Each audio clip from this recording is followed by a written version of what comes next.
Hi everyone, I'm so happy that you're here to join me for the Way of the Animal podcast.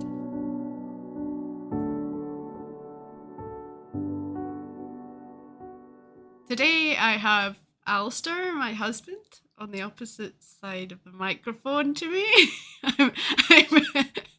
I'm laughing because he's waving at me. We've just done a whole bit that I deleted where he waved at me and I had explained that it's audio, so you're just waving and no one else can see, but... So waving's not helpful.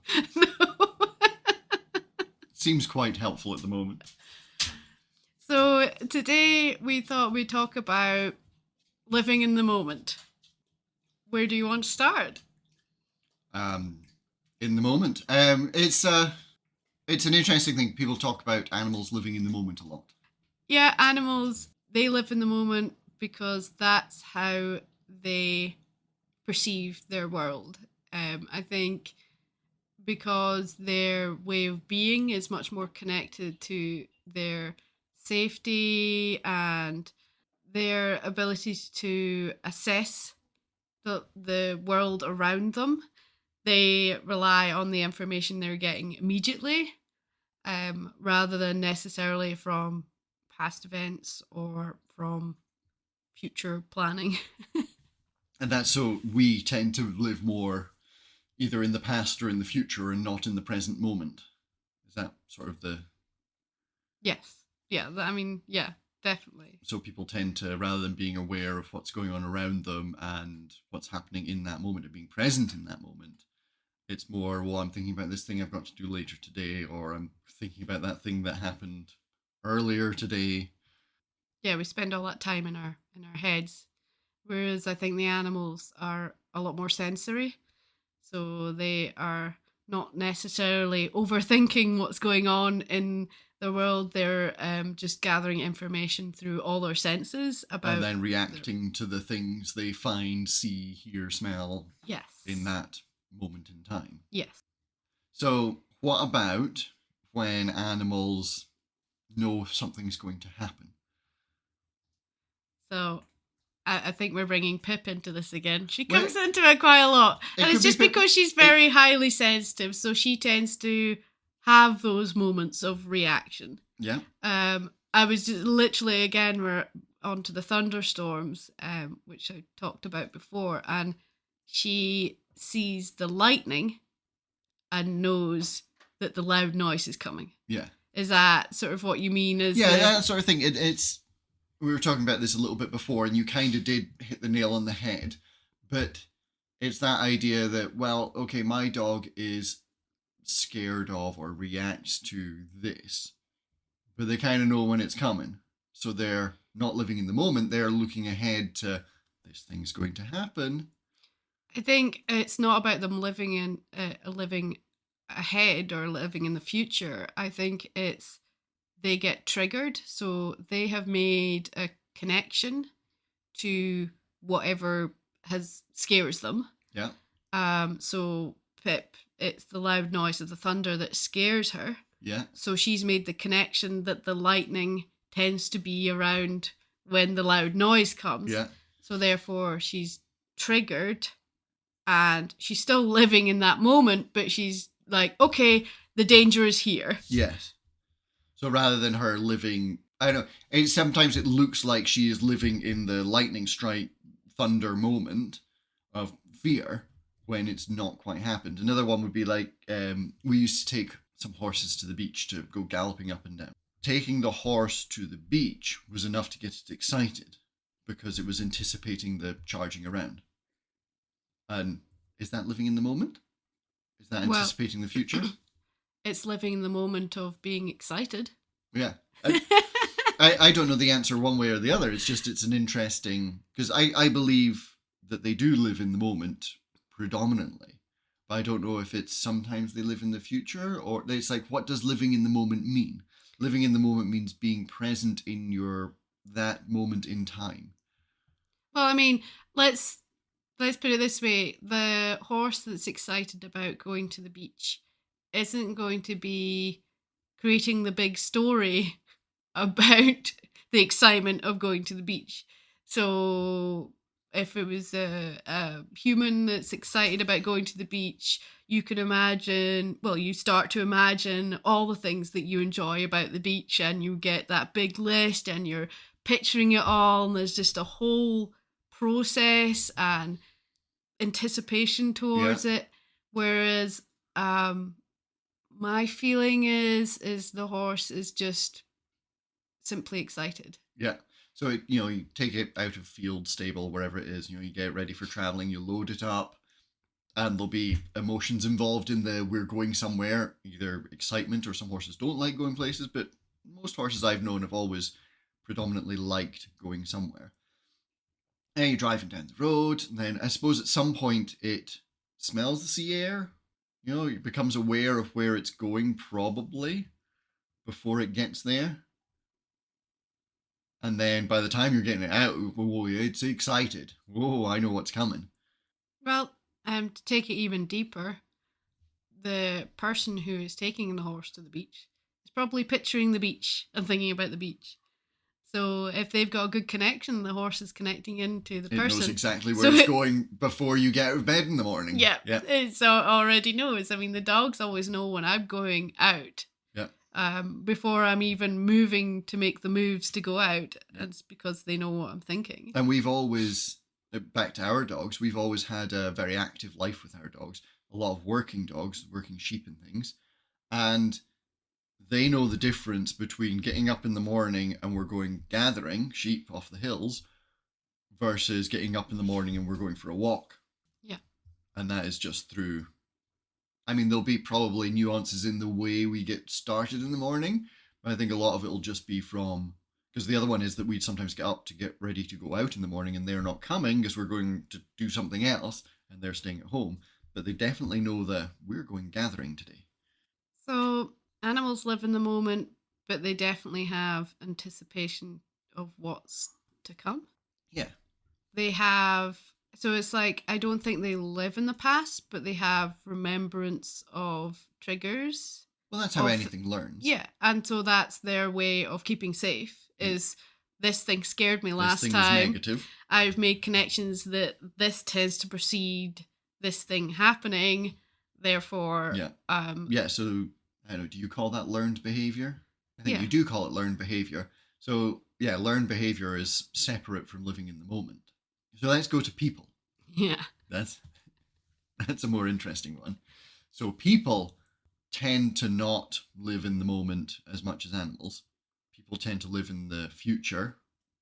Constantly looking forward to this and that, which isn't necessarily a bad thing. Planning for your future and being driven to achieve what you'd like to achieve in the world. But I think the one that's possibly more detrimental is living in the past. I feel like both can be detrimental. I mean, it's nice that you're thinking of living the future as in planning your life future in a positive way. But I think also a lot of people miss the present moment because they're just planning their tasks that they're doing that day. And looking for the next problem, the next difficulty. Well, and just so, for example, going out for a ride on your horse or taking your dogs out for a walk, especially if it's a routine thing that you do. So walking the dogs is definitely routine. If some people go out on their horses just routinely to ride them out, it's very easy to tune out from being with your animals and be thinking, right, when I get back, I'm going to do this and then I'm going to do that and then I have to do this and I need to make sure that that's done. And you're working your way through your list that you can't even physically be doing right now. And you've lost the connection with your animals. You're not even appreciating that present moment of what you're doing, what you're seeing, what you're smelling, like the animals are. So they're always experiencing their walks, their rides, whatever you're doing with your animals, whatever animals you're doing it with. They're experiencing it in that moment and taking everything in and appreciating it all. And we have a habit of, not actually being there not mentally. Stopping to smell the flowers. Yeah, totally. Yeah. And it's where your life can just slip away and you miss everything. And you miss the good bits of life. And that kind of gets into a different thing, but I'll come maybe back to. But what what you're saying there is that the difference between, right, I'm going out and walking the dogs and I'm thinking about work, or I'm thinking about what I'm doing later, or I'm thinking what happened earlier. I'm not there walking the dog, I'm doing the other stuff. And we all know how powerful the human mind is to change the world we live in. So what I need to be doing is being aware and present and looking at what is in front of me, not thinking ahead. Now, there's a certain part of life you need to be thinking ahead, but there are those moments. I suppose that's the thing. There are those moments where you don't need to, where you can be present. And they become connected moments in time the more you do it. So you find that by being present in the moment, from moment to moment, allows you to keep that flow and takes you away from being in your mind. And I think something that the animals really show me, like walking my dogs, is how it's a completely different experience when I'm in the moment and connected with them and enjoying what they're enjoying, looking at what they're looking at, wishing I could smell what they're smelling, you know? Yeah, it would be really interesting to know what they were smelling and seeing. Just because they are perceiving so much more than me. So it's just, I don't know, I feel like to really truly appreciate your animals and spending time with them, then we need to learn from them to be more present in the experiences we're having with them. Yeah, I agree. And that's one of the interesting things that I said I was going to come back to there, was that if you're out riding your horse or out going for a walk and you're looking for things in that moment, you can completely change your day, your everything about it, depending on what you look for. And I think people get caught into that, seeing the negative side of things rather than looking for the nice things. And I guarantee, I don't care where you are or what you're doing, look for something negative, you'll find it. Look for something positive, you'll find it. And depending on which one of those two you look for, shapes your world. I don't know. I can I interject here? I also find that that can really happen when you have animals in your life that are reactive to certain things. That you look for the things that might make them reactive. Okay, so when you're out on your walk or your ride, you're constantly like, where is that thing? Yeah, the thing that they're gonna have a freak out about, you know. So how does that affect the animal then? Well, exactly, because you are living in you're not living in the moment. You're not just experiencing as is. You're living in the fear of the next moment, which is something that could trigger your animal to be scared or reactive. And certainly both my dogs get reactive to other dogs, and just becoming hyper aware and looking for other dogs makes my dogs more hyper aware. Whereas if I'm just quietly scanning the horizon whilst enjoying the moment, and I see another dog and I just turn the direction and just don't even like really zero in on it, it changes their reaction because they don't know, because they maybe haven't perceived it like I have. And that's it. And it's amazing how we can dictate how our animals respond in that way. But also other animals can dictate how our animals respond in that way. And I remember working in a riding centre and being at the tail end of a trail ride. And was it the second horse? Wait, one of the horses near the front shied at something in a bush. It gave it a fright. The next horse got to the same point and jumped. The next horse got to the same point and jumped. By the time my horse got there, it also was like, oh, there's something scary. And I was looking around trying to see, was there a bag? I couldn't see anything. Now, maybe there was some scent or something that scared them. But I think the later we got down in it, it was more just, they got fright there. And it's that thing of, if you're going out for your walk with your dog or ride with your horse, and you're like, I'm looking for that scary thing, your horse or your dog is like, hey, they're looking for something scary. I mean, there's got to be something scary. There must be. I can feel the tension and the anxiety, and it just really highlights that connection we have with them.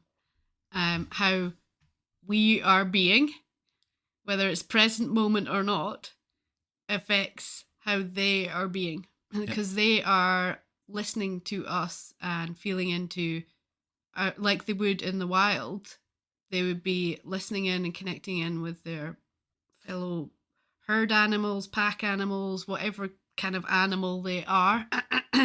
They would be listening in for, oh, there's something going on, and they all face what's going on or run away. It's their way of surviving. So they are always taking that information in from us. And so that's where we can learn from them to be present. And by being present, we can help them to enjoy their walk as well as us enjoy our walk or ride or whatever it is. That. So back to the people side of things. Yeah, we keep going back to the animals. It's easier, isn't it? Well, no, it's not. It's easier, but it's different to the animals, to the people, although they're both very, very similar. From a person side of things, we've all had traumas, bad things, negative things that have shaped us into the people we are.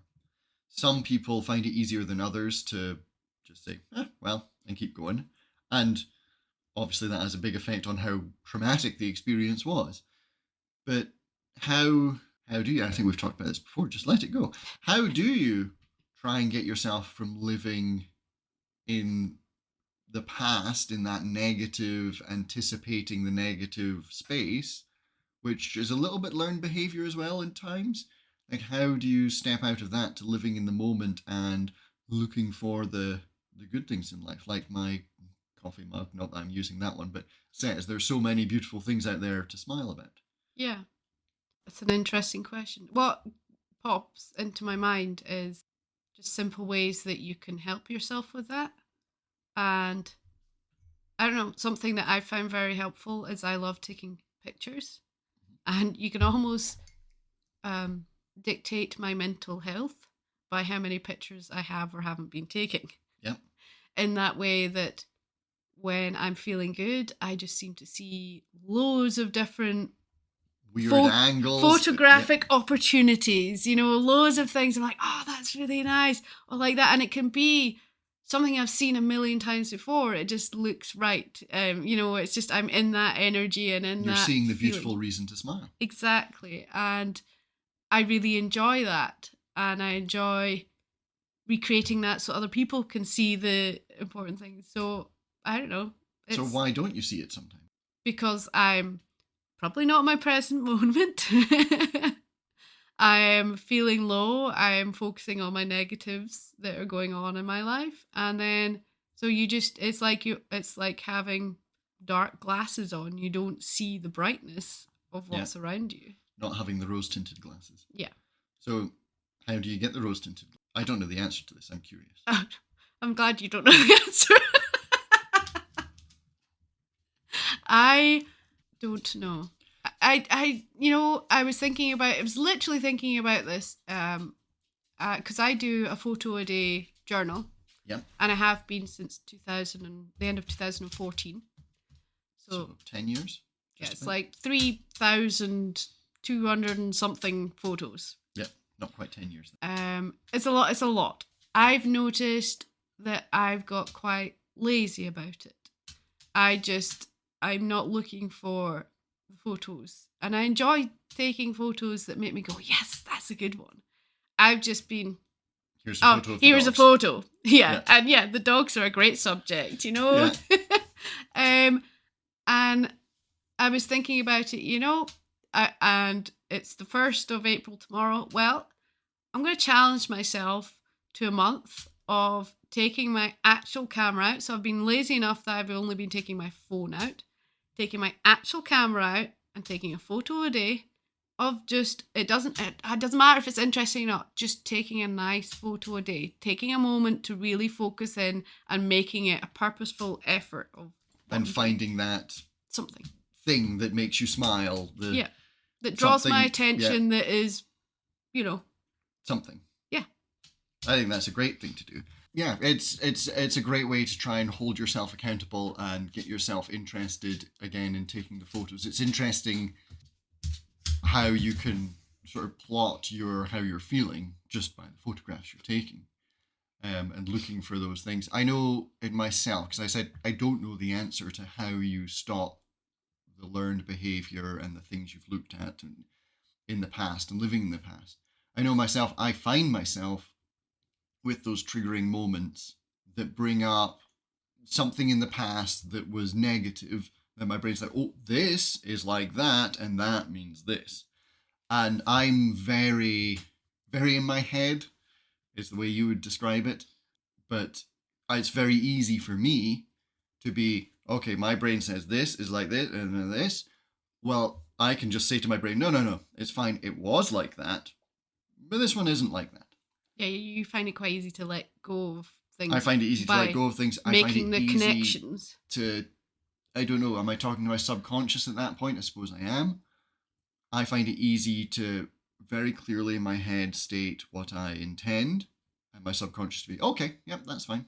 Whereas I can see the danger of building on that memory, event, trauma, whatever, of going, oh God, yeah, it was like that. Oh, it might be like that again. Oh God, what if it is like, I don't know if I want it to be like that. And I'll bet you it would end up being like that if I kept building on it. Well, you build the story, and so you're creating something that doesn't need to be. Yeah, that's it. And that's where the power of being in that present moment means that you're not busy creating stories and building on things, whether it's past or whether you're worried about something in the future. It's just being here and now. And they talk about it a lot. And here and now is sort of, it can feel like quite a challenging place to be sometimes. It can indeed. Yeah. I think it's interesting. We're kind of drifting away from the topic, but the thing that I think is overarching and encompassing everything, and I could completely be wrong, but this is my opinion, is perspective. The perspective you put on anything in life changes everything. But by perspective as well, how you're feeling affects your perspective. How you're feeling affects your perspective.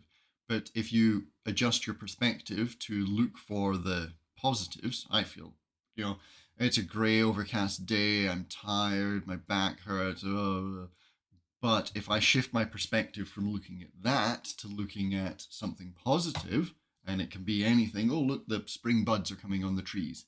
Isn't that nice? The birds are singing, we're getting out of winter, the growth. Suddenly the story becomes a nicer story. And that's just perspective. I'm looking at the same picture, I'm just changing my perspective to look at a different portion of it. So you're saying sometimes in your present moment, you can bring that negativity with you. Does the present moment allow you to escape the negativity that's associated with that perspective? Oh, I would definitely, yeah. So if it's something you're bringing from your past, then being in the present moment, then that the past has no effect. If it's how you're feeling right now is not great, and you know that being here and now is the best place to be. Yeah. But if you're not feeling well here and now, how does here and now help you? I don't know any answers to anything, but that's a good question. So does it show you, so if you're struggling with here and now because you don't like how you feel here and now, or you don't know how you don't like how your life is here and now, is that a sign that you need to look within and help yourself to feel better in the here and now, and that will help your future and your past heal? That could very well be it. I'm starting to think about it so I'm talking about changing my perspective. So right now, in this moment, in this here and now, I've got a little bit of a headache, back's a little bit sore. So I could focus on those things, and I know that those things I'd start to feel a bit more uncomfortable. My head would start to hurt a little bit more. These things would build. But I can equally go, well, that's fine. I don't need to worry about that at the moment. It's not, I can focus on positive things, like an interesting conversation we're sitting having, or a cup of coffee, which I'm enjoying. I can shift it to look at something else. Now, am I saying I should ignore those other things? Well, no. They should still be taking it, but they shouldn't be dominating me. Yeah. They should have equal measure to the good. But I think the trouble that you get into is just looking at the negative or unhelpful. I really like that term, unhelpful or helpful. The unhelpful things in your life, rather than looking equally at both. And if you can skew it either way, let's skew it towards the happy and helpful. So is that the important thing is being aware. If you're aware in your present moment. Yeah. And I'm trying to put it into words. What I'm thinking is quite it's a real sort of interesting thought that sometimes you avoid the present moment because whatever's within you in that present moment is making you feel uncomfortable. Yeah. Yeah, it definitely could be that there's an unhelpful aspect to the way you're perceiving the current moment, and so you're trying to avoid it by living in the past. Doing my taxes, it's not a very fun moment, and when I do my taxes, I tend to live the however long it takes in the future, where, well, my taxes will be done, and that's a much better place to be than that I need to do my taxes. Living in the moment of doing my taxes, now it's boring. I wouldn't say it's terribly difficult, but it's not an enjoyable thing to do. I wouldn't choose to do this, but I can live in the moment of I am doing this. It's not actually as bad as I was kind of anticipating it to be, and I'm getting through it and I'll be done it, and then I will be living in the moment where it's done. Yeah, it's that connected moment to moment. It's that connected moment to moment. But and not being in the present moment doesn't always mean that the present moment is pleasant. No, not at all. Sometimes at work, I have to shovel out one of the feed bunks for the cows by hand. And it's physical labor. It's kind of sore on the back and it's monotonous. It's like, you can describe it as many negative ways as you want. Or it's really good exercise. It's a really good workout. I'm outside in the fresh air. I'm going to get the satisfaction of the job being done. And I think that again comes to perspective.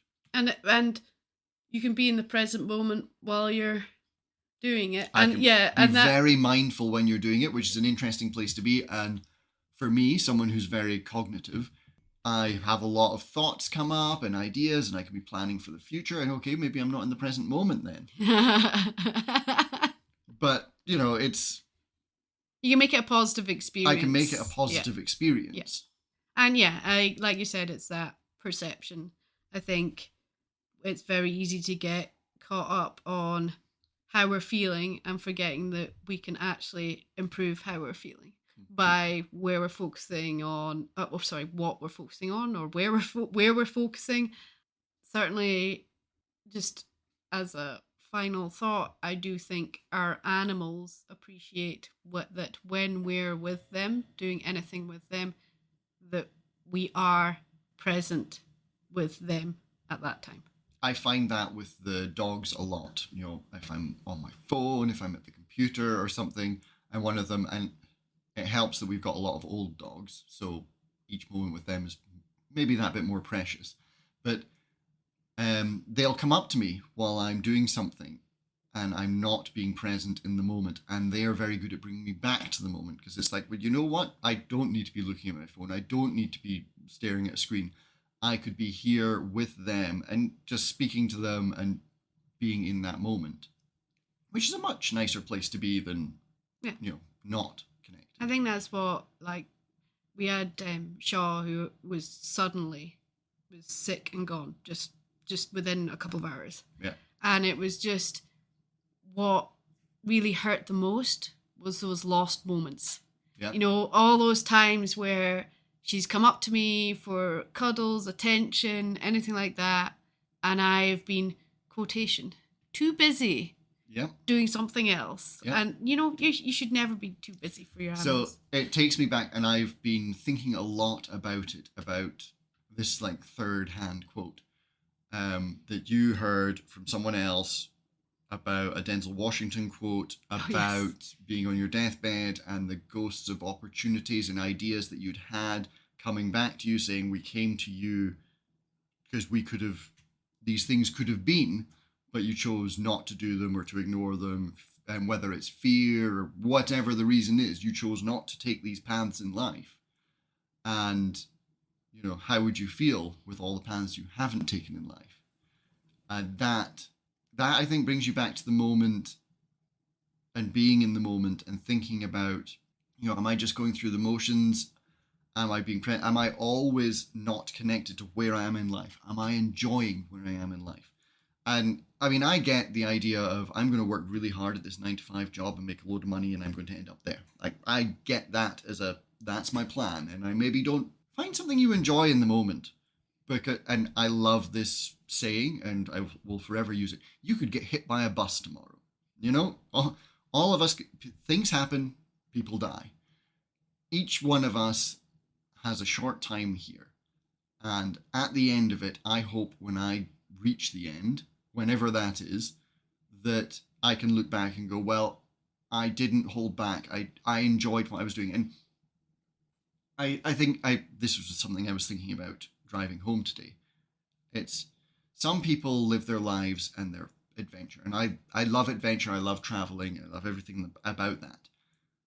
So that's what they do. They never settle down. They're always away seeing this and experiencing this. And you think, wow, that's got to be an amazing life lived. At the end of it, okay, well, they've maybe not had a stable job for their entire... At the end of it, does that really matter?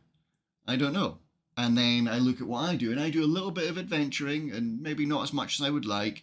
And my job is a very all-encompassing job. It's long hours. It's a lot of commitment, 7 days a week. But it makes me happy. So it makes me happy, so I think it's worth it. At the end of the road, when I look back and I go, well, you were farming for, now what, 20-something years. Maybe you could have been traveling for 20 years. You could have gone and seen all these amazing things the world has to offer. And I'm sure that would have been an amazing life to live as well, but I like the life I've lived because in the moments in my life, I am happy. Perfect. So look for the moments that make you happy, and if there aren't enough of them, go and find some more. Yeah, create some more. I bet they're there. You just need to look at them. Yeah, well, that's it. You get so caught up in everything else that's going on that you don't realise all the goodness that's happening right in front of your face. Yeah. Stop looking at the unhelpful things. Be aware of them, that's fine. But challenge yourself. And it's like your photo challenge. Challenge yourself to find one good, beautiful, happy, funny, positive thing in each moment. Yeah, sounds good. I'm waving goodbye now. I'll wave back. Yeah.